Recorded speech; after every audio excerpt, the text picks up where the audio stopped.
Moving towards mid. RTK, I think, getting nervous. They don't have vision on the enemy supports right now.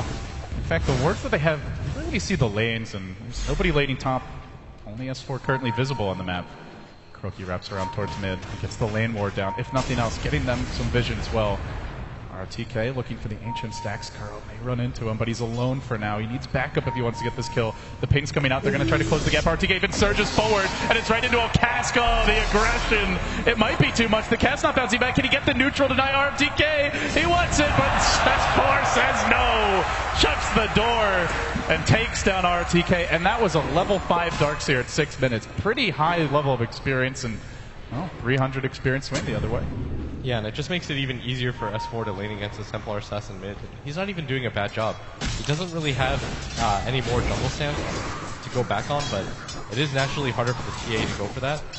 She can eventually rely on this ancient stack, but as you saw, I mean... Oh, they're going on mid. Pressuring it. S4 in trouble. There's the meld strike. They have it in the background. Puppy looking to hang on for now. They'll let CTY take the tower. Does he get another trap and go for this? He decides it's too risky. DDC was wrapping around as well, but they keep S4 healthy. They're going to get a sentry down in the lane once again. The raises forcing the wave out and buying S4 the time he needs to heal up, but not to be deterred. This is something we've seen more and more as the tournament goes on. The aggressive moves from Gyrocopter. ZYF deep behind enemy lines. S4 stops for this camp. Oh, he's going to actually run behind him. S4, and they came from behind. Oh, ZYF making the plays. This is how Secret normally play. They really push it to the limit with their farm advantage. We saw it a lot through the group stage, but EHOM have been reading that, and they're looking to punish it, and now they want Puppy. Graves about to cool down here, but he's so much on his own. Even if he gets the Grave off, he won't.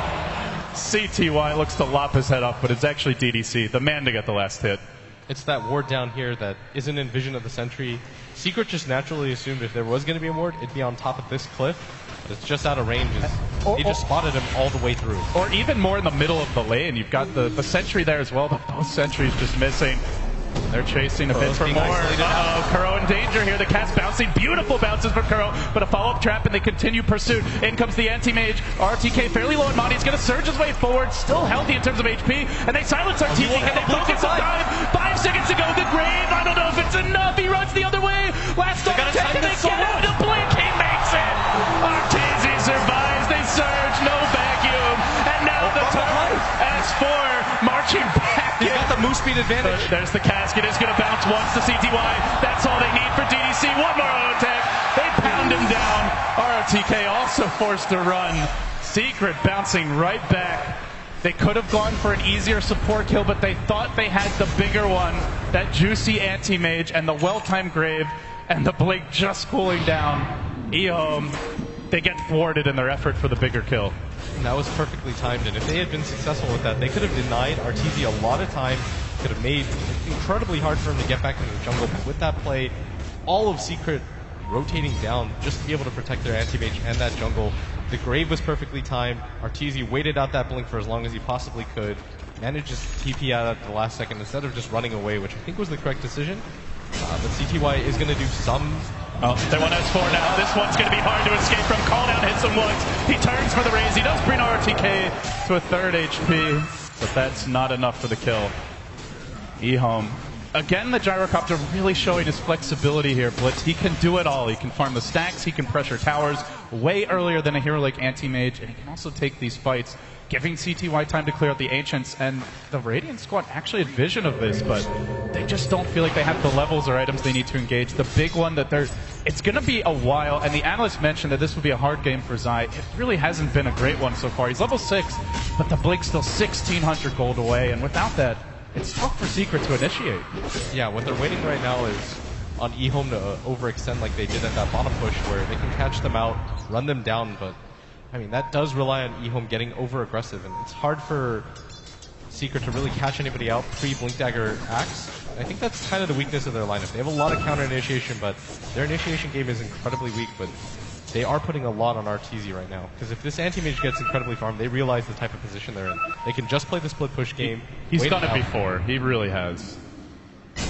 We've seen a lot of impressive anti-mage games out of RTZ, and I would say it's probably the hero he played the most coming into TI as well in pub, so definitely something he's been practicing, expected to use quite a bit here. Yeah, he ran into me in like 30 pub games or something like that. Something absurd when I was on my Smurf. every single game was anti-mage. That is what you get for being a dirty Storm picker. What a great hero counter. Press one button, kill Storm. Lol. Great stuff, RT. Wow.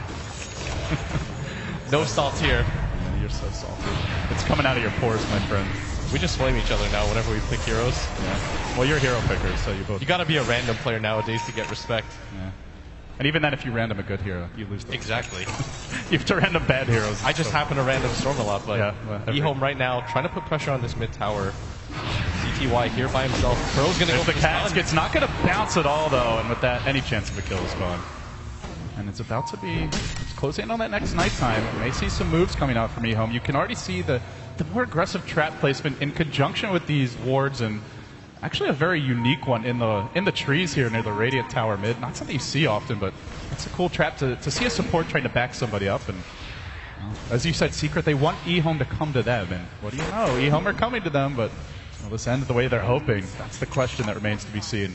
Yeah, and one of their crucial disables, maybe their only real disabled, DPC, is at this top lane right now. And it's not easy. He wants his level 6. He really does. There's the trap coming in mid that denies there. S4 with a good start to the fight. TP's going to come, but Calldown was ready for this. Arteezy runs away. It only connects on Kuro, and now they pound it inside with the Rocket Barrage. Almost had his health gone. Adam's surrounded, though, in between two. Not that tanky anymore. Even Arteezy going to get involved, but this leaves S4 to the Wolves. There's the Grave. Well placed. A cast that bounces beautifully. The wall zoning some of Secret back, but Arteezy rushes in. He tanks the Rocket Barrage. He's got to blink away and blinks to the south. That leaves Zai to be left for dead and hope he collected in the end by CTY. But oh, they found Kuro.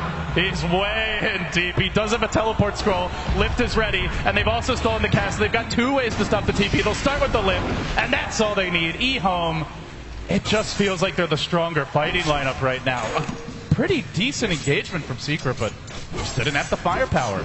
Yeah, this is not where Secret's game is strong right now. They have to just get Arteezy that Battle Fury so he can decide to split push, but right now, eHome, they're perfectly content with taking that trade. Even with losing that Night Stalker in the early game, they're perfectly okay with that because it means that Secret are more willing to engage and commit to a fight, which is what they want. They have 0 disables. They've got the Rubik lift, that's about it. So they have to have Secret, Secret has to be a willing dance partner for eHome to get anything done. It's been a battle of vision really in both games, but this game, it feels like Secret is falling behind in the vision department here. They've only got 1 ward on the map, still every Dire Tower alive. The traps and deep wards continue to pile up, and you just toggle the Fog of War for eHome, they see almost the entire Radiant Woods, and their own wood's a bit less vision there, but they've got the towers up, so they've got control, and now they'll grab another tower. They also get their own mech, this to match what S4 has. So when it comes to team fight, eHome are ready to rumble. They're moving on towards mid. Arteezy looking for split push, but he's not the Shadow Fiend type of hero that can quickly bring down the tower. He's going to blink into the enemy woods and just wants to keep the farm up. He knows the Battle Fury is the key. Slow the game down and buy time, but guess what? There's vision. It's on Puppey, and swarming in his eHome. They may even run into Arteezy here. He blinks out. Oh no, Arteezy, this could be a devastating retreat. Oh, just gets out of range of the call down. Can he make it out? Puppey, he'll be the man left behind for now. S4 not even going to try to help him. Death by the Fade Bolt. They still hold the level 4 paralyzing cast. Will they find Kuro? The TP out. Oh, maybe.